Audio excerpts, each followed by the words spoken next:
Hello and welcome to another fun-filled edition of Adam's Music Box, where today we celebrate the life of Art Blakey, who was born in 1919. Now that is over a century ago, and yet this is someone whose influence on music existed well up into the 90s. He had a very long career, and in that career, he really helped to invent the sound of modern drumming. He took drumming from the era of swing and early bebop into the era of hard bop and post bop, and even to some degree avant-garde jazz. But it was really the sort of hard bop and the legacy of post bop that really made his career so very interesting. On drums, he was so very fluid, one of the best soloists at the drum set, and one of the best people to just lay down a rhythm that really made you sit up and pay attention. Again, one of the best jazz drummers, one of the best drummers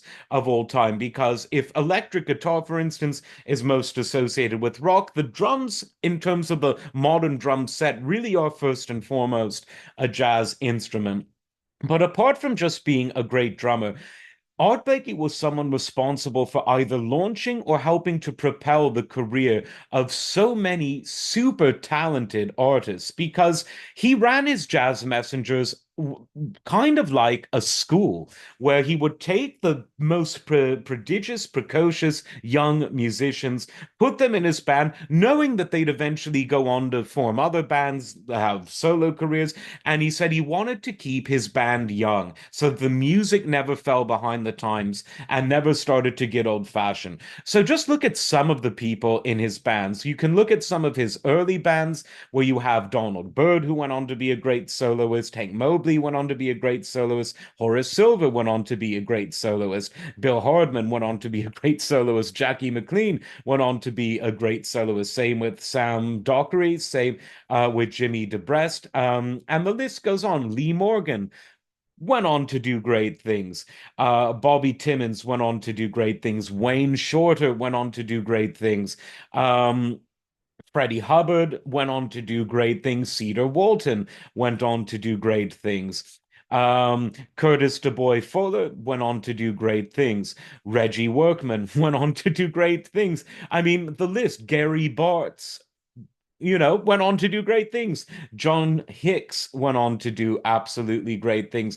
Even going into the late 70s, we've got Valery Pomarev, great musician. We've got Robert Michael Watson, wonderful musician.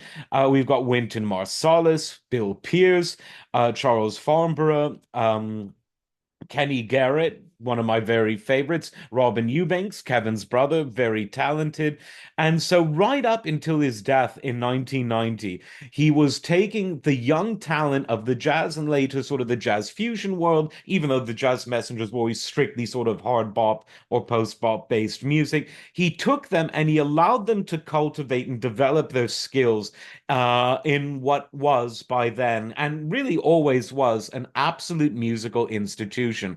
What an amazing legacy to have. And while his 50s and 60s stuff is all over the streaming services, the amazing stuff that he did in the 70s is sadly mostly missing. So I really hope that the labels get their act together, or whoever owns the master rights to this, and gets all of the stuff from the 70s and 80s onto streaming, because there is no such thing as a bad album by Art Blakey and the Jazz Messengers. A true legend, one of the finest drummers of all time. Like, subscribe, and we'll see you next time. Take care.